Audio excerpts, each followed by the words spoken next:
It's clear that Asmodee is not here. You're right. Where has she gone? Temple of Space. Repository of fragments created by Asmodee, who rules over sky and space. It's unthinkable. Unless... Paimon will do her best to be a great god. Don't go! Give my sister back! Hey guys, it's Agamerzzz. Today for you guys that we are going to connect the dots with 3 theories. Alright, the first theory is the introduction of the new tower and exactly how it relates to Asmodee.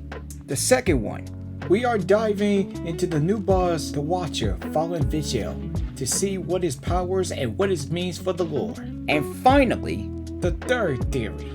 Could this be related to Paimon? Let's look at the evidence and find out. Alright, so let's talk about this tower. When we saw it on the Lunar Sis special program, the first thing that stands out isn't just the height, it's the architecture. It looks exactly like the pillars we saw in the loading screen and the opening cutscene. But here's what gets crazy. You just look at that energy around the structure, those red glitchy cubes, the color of the tower. That's the signature of Asmodee, the sustainer of Heavenly Principles.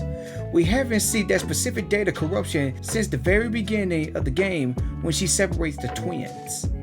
Okay, so now we already know that the tower is like created by Asmodee and it's related to Asmodee because of those red cubes. But is it kind of like related from Celestia? Celestia we saw in the loading screen that changed up to a different architecture of that tower. That means that Celestia could be like an illusion. And then that might be the real Celestia, how it really looks. Could it be just like that? Like the Tower of Space that created by Asmodee. Do you think that might be like how Celestia really looks like than the old one that we saw? That Asmodee created that tower and then if that tower is kind of related to Celestia, then she might know what Celestia really looks like. Because what we see is the old one. All this time, even from the beginning of the game. I think that's why she created the tower. Like, if I really think that might be the real Celestia, then I guess we find out the truth about what Celestia really looks like. But right now, that's just a Tower of Space. But like I said, we don't know for sure. I think we need to go and figure that out sooner or later once we get further and see for ourselves. But right now, we just already know that this might be Celestia or might not be the real one.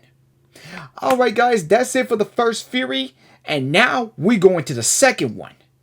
Alright guys, time for the next theory is the boss, our new boss for the new update, and it's called the Watcher, following Vigil. Alright, just let's take a look at this. Alright, so that boss is kind of like the angels, yeah, because of the wings, almost related to Celestial. But even we saw during that time inside that tower. And yeah, it got the red cubes too as well. And that spear. Somehow it really does feel like Asmodee's bodyguard. Or you could really say as the servant. Like, you know, that serves Asmodee as a god. It says, look at the boss. It's got cubes and angel wings and all. It's part of Celestia, but still, it's really still part of Asmodee because of the looks, even the power too. Okay, I gotta say next about what it means for the lore of that boss.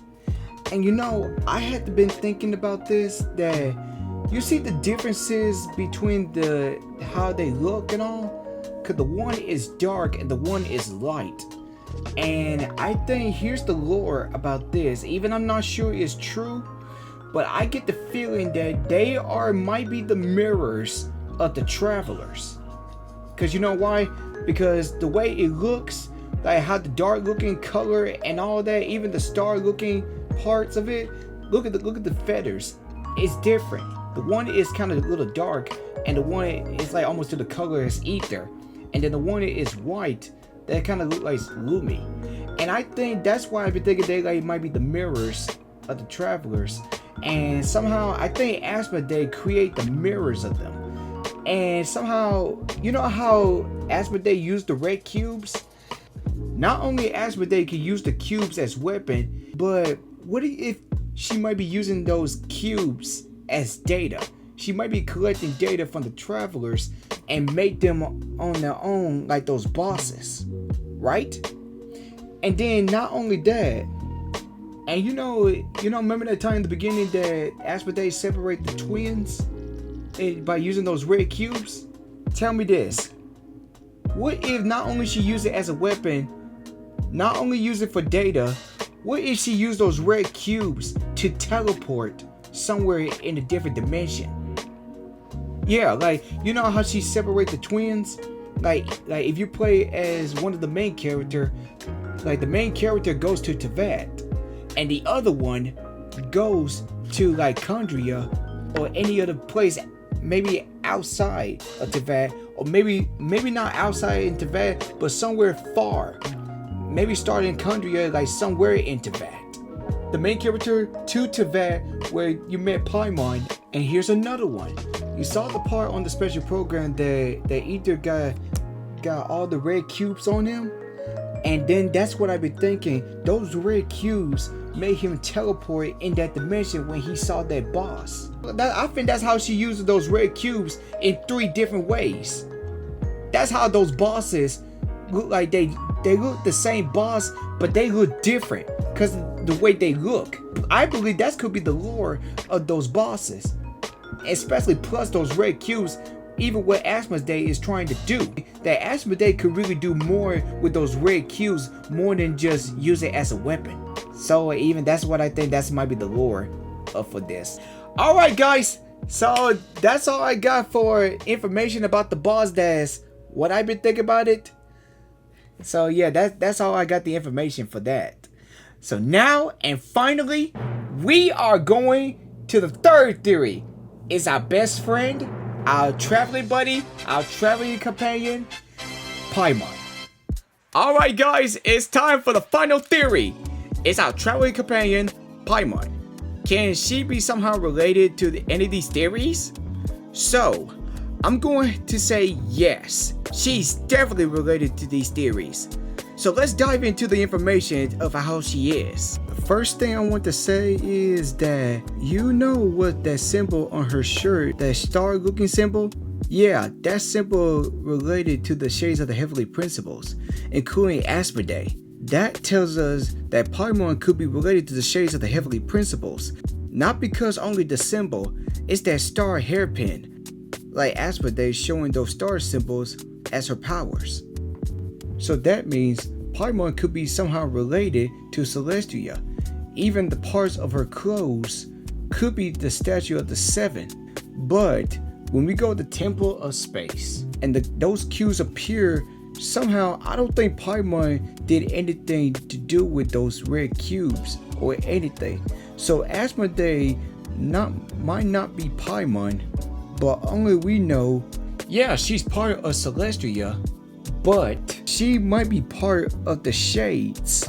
And not only she be part of the shades, but do you think that she might have the powers of the shades? Like Ishtaroth, the god of time, for example. You know how Paimon appears on the main menu screen watching us all the time? And somehow, like, when you go to the main menu screen, everything in the background just stops. Everything stops and pauses. Like nothing moves or anything. But only that remains is Paimon. Paimon is the only one that moves. And even staring at us, watching us, it's like she knows that she's in the game. And even knows that we're the ones playing. That's like telling us that she might have the powers of Ishtaroth. And with the power of Asmodee, she could teleport. But with Renova and Renador, I don't think she doesn't have the powers of them. Just Ishtaroth and Asmodee. About the cape she's wearing, it's just like dance slip. Like, you know, like it's kind of like the Cosmo, like outer space capes. And somehow she could be related from the beyond of the stars. Even she might be just like from outside of Teyvat. She might be just like an outlander, like the Traveler. Or it might be something really secret that we don't even know or understand. But she might be a secret descender, or might be something really beyond that. Like beyond it as you could ever possibly imagine. And you know, Zerko Begabar predicts Paimon's future, and when she made that shocking expression, she already knows that Paimon's future is something really big or something tragic is about to happen in Paimon's future. That we don't know what's going to happen, but she knows something that's really shocking. And one last thing I got to say about Paimon in this last theory is, remember I said that the bosses could be the mirrors of the travelers? I say it could be the same thing with Paimon, that she could be the mirrors of the shades. Just like she got powers of the shades and the clothes, even the star symbol too. Alright guys, that's it for these 3 theories I have for you guys to tell. Don't forget to leave a like, subscribe for more Genshin theories, even content, and the other contents like Honkai Star Rail, including reaction videos. And comment down below what you guys think, because this is the first theory video I ever made, and I don't know how this is gonna go.